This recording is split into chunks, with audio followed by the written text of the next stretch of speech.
What most older adults regret, and what you can still do about it. Last night I found myself tossing and turning until nearly 3 a.m. It wasn't exactly insomnia, more like something within me refused to settle. I lay still, listening to the wind rustling through the window, contemplating my life.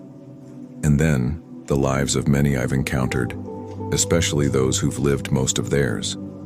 These are individuals with silver hair and slow steps, yet their eyes still carry a lingering restlessness.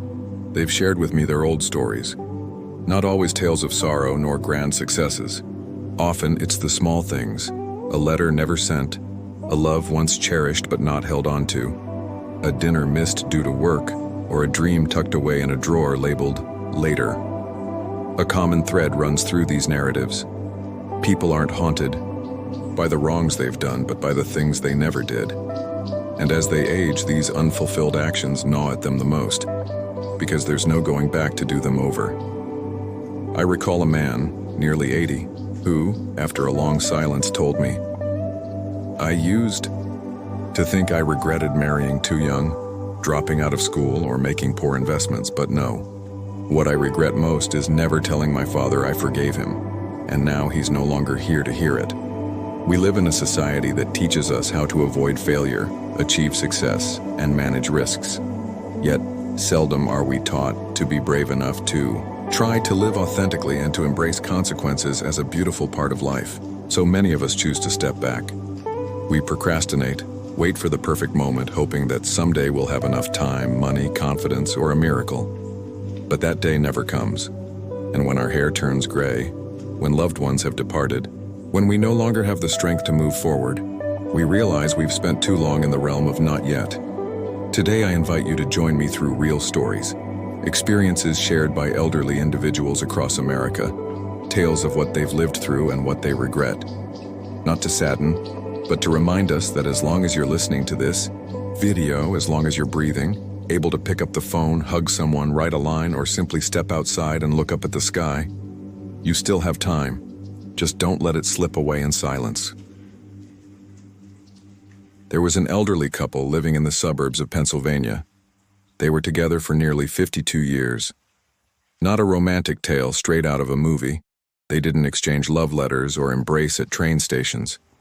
But they lived together with resilience, shopping at their favorite grocery store, sharing simple breakfasts of toast and coffee each day. And they held onto a small dream for many years, a trip to Italy. The wife adored Raphael's paintings, and the husband had always wished to stand in St. Peter's Square just once in his life. They saved money for years. But then the funds were used to repair the roof, cover medical bills after she fell, and support their daughter during her divorce. We always thought, after retirement, when we have more time, when we're healthier, we'll go, she said, gazing out the window as if still waiting.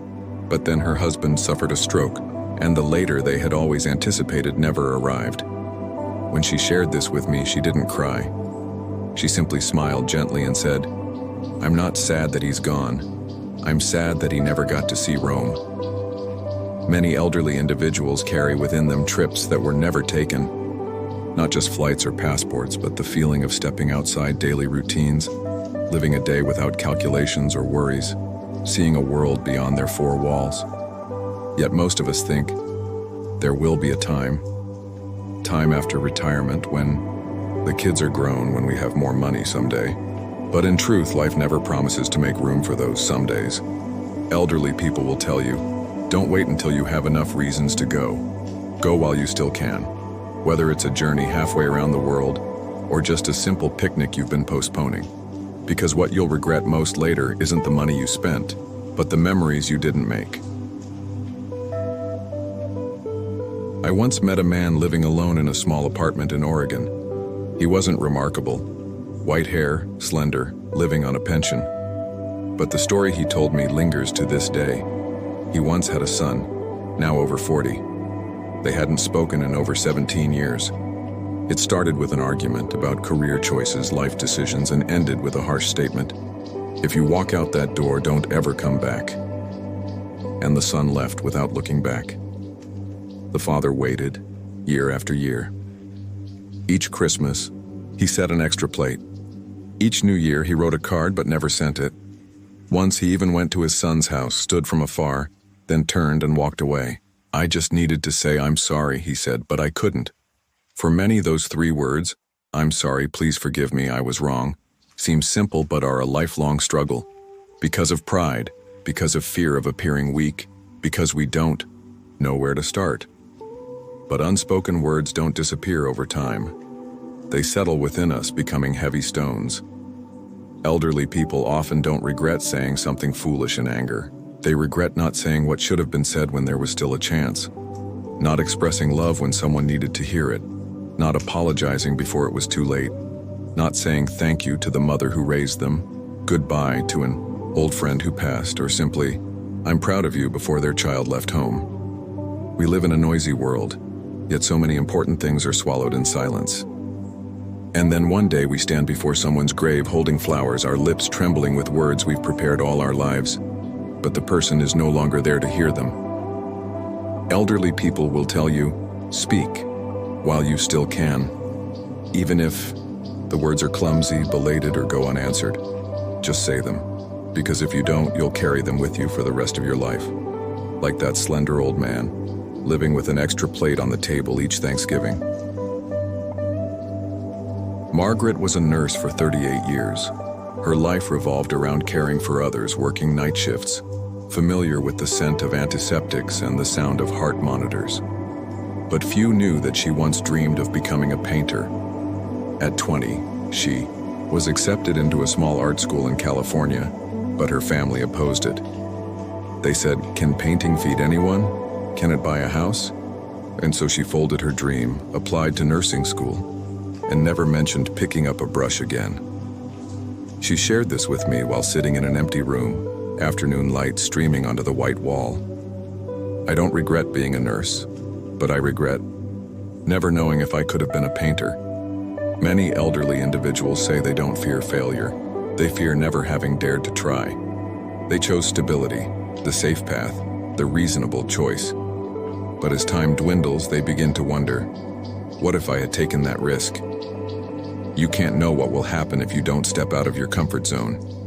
You might stumble, you might lose, but at least you won't live with the question, what if? I once heard an old man say, "I'd rather try and fail than watch my friend live the life I once dreamed of and realize I missed out." And that's the truth. The risks we didn't take, pursuing a passion, loving someone unconventional, moving to a new city, starting over, if left untried, will always be voids in our lives. Don't let safety trade away vibrancy. Because nothing makes the elderly more regretful than realizing they never truly lived for themselves.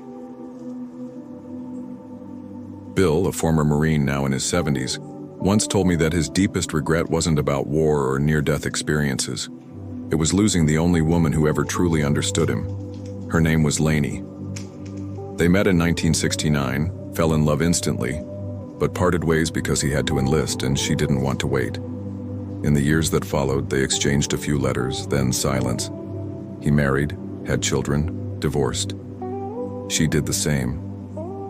Nearly 40 years later, he tried to find Lainey, only to learn she had passed away from cancer a few months prior. "I still have her old email address. I thought about reaching out so many times, but I didn't," he said. "I figured she probably didn't remember me. Now I'll never know." We often lose important people not because of significant reasons, but because we lack the courage to hold on to them. A big ego, a fleeting anger, months without a message, years without checking in. Then suddenly, the distance becomes too vast to bridge. Elderly people don't usually regret a relationship ending. They regret not trying a bit harder, not expressing their feelings, not holding on when there was still a chance. A childhood friend who was always there, lost due to a misunderstanding. A sibling who was once a confidant, now distant due to life's busyness. A spouse whom we realized too late we didn't cherish enough. When you're young, you think every relationship can be mended. But old age teaches you otherwise. Time waits for no one. And sometimes people don't leave because they want to, but because you didn't hold on to them when you could have. Elderly people will tell you, call that person today, even just to say you miss them. You can't keep everyone forever, but you can choose not to lose them so easily. I once met an elderly woman named Joanna, living in a small nursing home in Vermont. She was always impeccably dressed, pressed white shirts, a pearl hair clip, a hint of soft perfume like early sunshine. But what I remember most was something she said as we sat by the window watching the snow fall. I've been a wife, a mother, a reliable employee, but I never really got to be me. In her youth, she dreamed of becoming a writer, not to be famous, but simply to write what she thought and felt.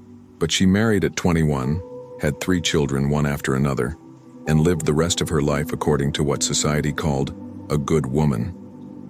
She wasn't bitter. She said, I had a beautiful family, but I lost another version of myself. Woman who might have written books as sad and beautiful as life itself. This is a confession many older people make. They don't regret having lived wrong. They regret not having lived fully aligned with who they were. Some loved singing but never dared to stand on a stage.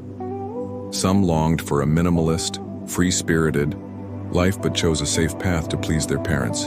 Some dreamed of being a teacher, a chef, a photographer, a monk, but ended up becoming someone else entirely because life didn't allow it or because they were afraid of being judged.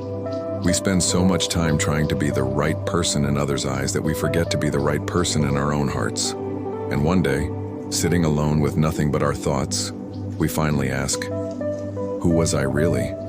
Did I live my life or just the life others expected of me?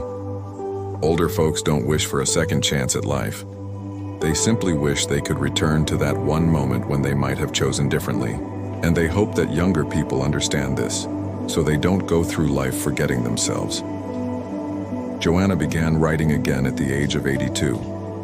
Handwritten, 1 page at a time, short stories not meant for publishing, but to remind herself, and maybe us, that it's never too late to become the person you could have been.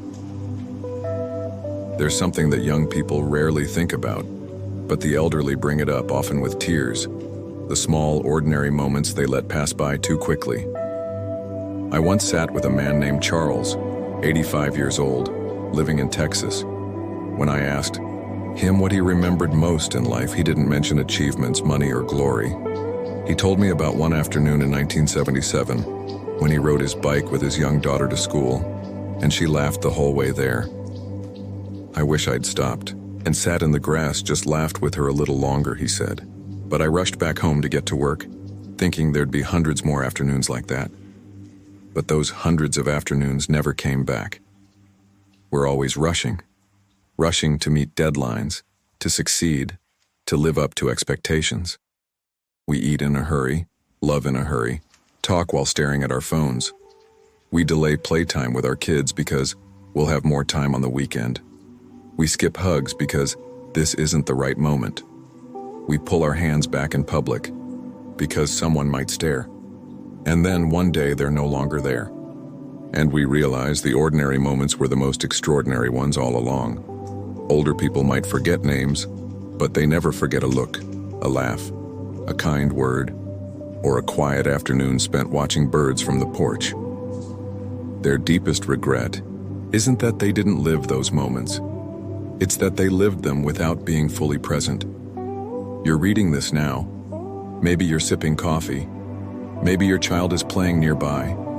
Maybe someone you love is in the next room. Stop, look, listen, be here. Because what feels normal today might be what you cry remembering 40 years from now. I once sat by the deathbed of an old man. He had little strength left, but he held my hand tightly and whispered, I've hurt a lot of people. But what keeps me up at night is that I never said sorry to my youngest son. I didn't ask why. He didn't go into detail. I just knew that during the final years of his life, he had written notes and torn them up, picked up the phone and put it back down, tried to open his mouth, but stayed silent.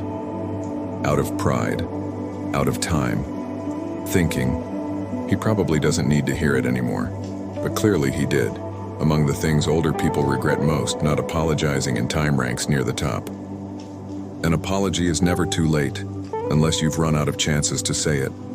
Some relationships fell apart because of a careless word. Some people passed away without ever hearing an admission of fault. Some children live their entire lives carrying emotional wounds simply because their parents didn't know or refused to acknowledge their mistakes. We fear apologizing because it feels like weakness. But the elderly will tell you, apologizing doesn't make you small, it sets you free. Free from shame, from denial, from long, restless nights. An apology might not save a relationship or erase the past, but it might offer a chance to reconnect, to rebuild what remains, or to simply say, I see it now. If you're hesitating, say it. A message, a call, a handwritten note. Don't wait until there's only your whisper over a grave and the heavy silence in your heart. When you ask an elderly person what they regret most won't mention the money they didn't make, the titles they didn't earn, or the houses they didn't buy. They'll say, I wish I'd been braver. I wish I'd said it. I shouldn't have waited so long. I wish I'd lived more like myself. And sometimes they'll just shake their heads softly and stare off into the distance, because some things are already too far gone. We often live as if time is endless, as if opportunities will circle back, as if people will always be there waiting. But time is unkind to those who delay. And if there's one universal truth older folks want to pass on, it's this. Don't let what you didn't do become the heaviest regret of your life. Love while you still can. Speak when your heart is ready. Try, even just once, to live for yourself. Apologize when you know you were wrong. Pause to feel each passing moment, because every second is a piece of your one and only life. If you're living a safe life, that's okay. Just don't let it be an empty one. There's still time. And maybe, just maybe, you're right where you need to be to start. Not from scratch, but from exactly where you are, with everything you've been through, and the courage you've always had, even if you've never called it by name. Life doesn't have to be perfect, it just has to be real. Real enough that when you look back, you can smile and say, I lived, I loved, I spoke, I traveled, I forgave, and I was truly myself.